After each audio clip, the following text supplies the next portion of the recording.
Alright, I'm back with the Destiny 2 video. I normally don't try to record videos while I am bouncing my daughter in a bouncer 2 feet away from me, in case she starts crying, but wanted to get something fast out here to talk about this insane TWAB that is one of the most tone deaf I can remember in recent history.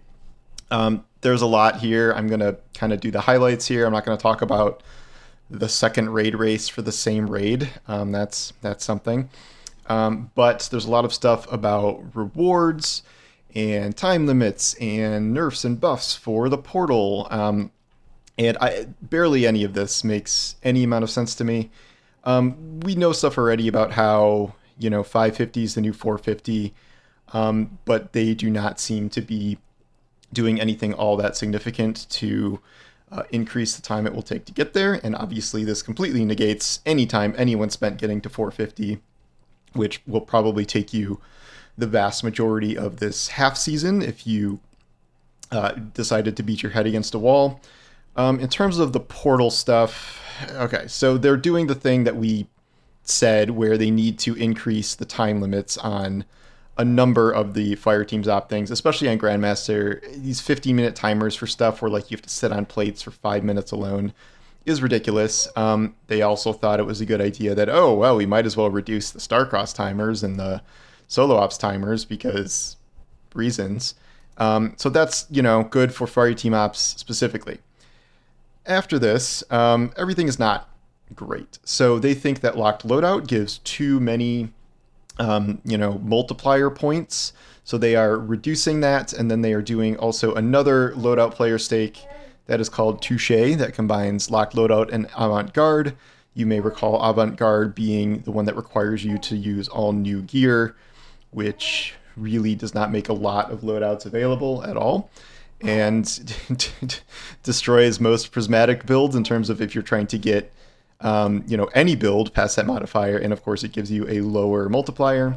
They're adding more loadout restrictions, because why not? Explosive weapons, medieval weapons, Old West weapons, so it's like, you like this build, you can't use these, and you're going to have to increase your multiplier some other way.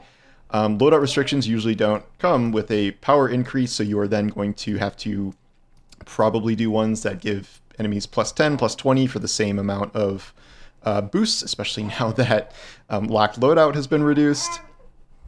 Hi, Maddie. So that's not great, but the reward section is crazy. So what they've done is they decided that Pinnacle ops, the fast ones, which is almost all of them, are too rewarding. So they have reduced all of the engrams in all of the chests. I didn't even know Whisper had a mid-activity chest, honestly. By, I think it's by 1, and because they decided that, people were speedrunning those too quickly. I said earlier that, like, they might as well merge Fireteam ops and Pinnacle ops at this point, because, like, Starcross is practically a strike, and Inverted Spire and higher difficulty is practically a exotic mission. I'm half joking about that, but now they're just making these pretty much as rewarding as a lot of the Fireteam ops.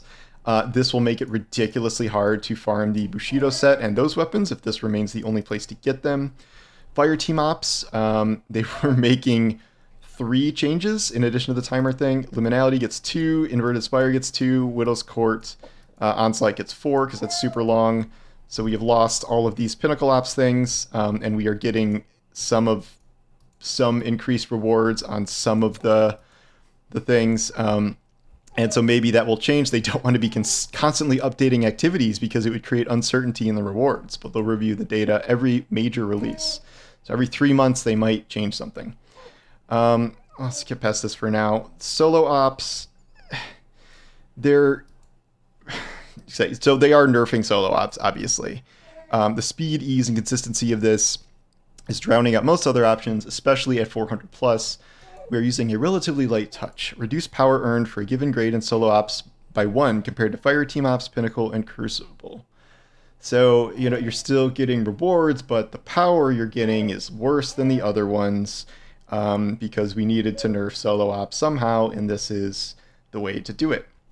I don't understand these changes. Like, it seems like there was a lot of ways to execute this, but nerfing Pinnacle and at least somewhat nerfing solo ops seems like an absolutely nuts idea. I don't know how can they look at this current state of the game and think that this is the right thing to do. They need more tuning, score tuning pass, and they're doing special things for some of the longer things. Onslaught's moving to Pinnacle ops. Yeah, that makes sense. The coil, they need to redo these so they just have rewards that make any amount of sense. People like the coil because it gave you tons of rewards, and now it's just like any other thing. And dropping like 3 rewards at the end is not going to do it.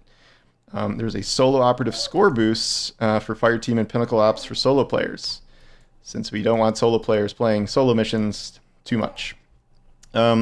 This is the only good thing. Passes sort of don't expire now, season passes, and then you can buy old ones and complete them. So, great move there. Everything else kind of sucks here. I don't understand what they're doing here. Like if you've played the game and you can feel the differences between farming all of these different portal activities. This sort of thing where you buff 3 Fireteam ops and nerf all Pinnacle, well, almost all Pinnacle drops, and then you nerf solo to a certain extent. You're nerfing it more too because of stuff like locked loadout and things like that, and changing that. Not good. This is very not good. If this is going to be the big changes coming with Ash and Iron, I think that's when most of these are coming. I believe that's happening. It's not going to be enough, and I think people are just going to slowly bleed out of this, both in terms of the grind seemingly being the same or getting worse. So we'll see what happens. Maddie's not a fan either. May need a diaper change. So anyway, just wanted to get this out. I will try and do a This Week at Tassie tomorrow.